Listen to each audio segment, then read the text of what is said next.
పోరాడతాం, ఇటు ప్రజలకి అండగా నిలబడి కూడా పోరాడతామని కూడా ఈ సందర్భంగా తెలియజేసుకుంటున్నాం. ఇక మన చిన్నమ్మ గురించి చెప్పుకోవాలి ముఖ్యంగా, ఎందుకంటే హిందుత్వ పార్టీ బీజేపీ పార్టీ. 6 మంది హిందువులు చనిపోతే 60 మంది గాయపడితే మన చిన్నమ్మ నోట్లోంచి ఒక్క మాట రాలేదు. ఎవరు దీనికి కారణమో వాళ్ళ మీద క్రిమినల్ కేసులు పెట్టాలని డిమాండ్ చేయడానికి చిన్నమ్మకు నోరు రాలేదు.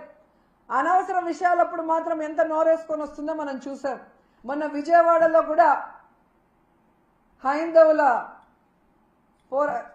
హైందవుల మీటింగ్ ఏదో జరిగింది.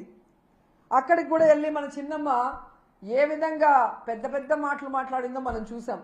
మరి హిందువులు చనిపోతే హిందూ భక్తులకి వాళ్ళ ప్రాణాలకి విలువ లేదా చిన్నమ్మ?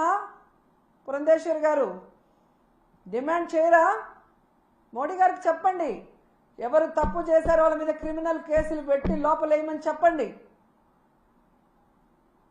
ఇక నీతి మాలిన రాజకీయాలకి తెలుగుదేశం పార్టీలో పరాకాష్ట ఏంటంటే, ఎండోమెంట్ మినిస్టర్ చేసిన తప్పుకి క్షమాపణ అడగడు, తనని శిక్షించమని అడగడు. దాన్ని వైఎస్ఆర్సీపీ మీద తోసేయడానికి ఎంత దిగజారిపోవాలో అంత దిగజారిపోయాడో ఆనం రామనారాయణ గారు.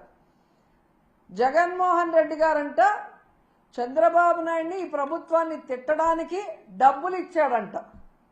మరి జగన్మోహన్ రెడ్డి గారు హాస్పిటల్కి రాకముందే ఏబిఎన్లో మీ క్లోజ్ ఫ్రెండ్ రాధాకృష్ణ గారు ఆయన ఛానల్లోనే ఎన్ని బూతులు తిట్టారు ఈ ప్రభుత్వాన్ని, ఈ పాలక మండలిని మీరు చూడలేదా?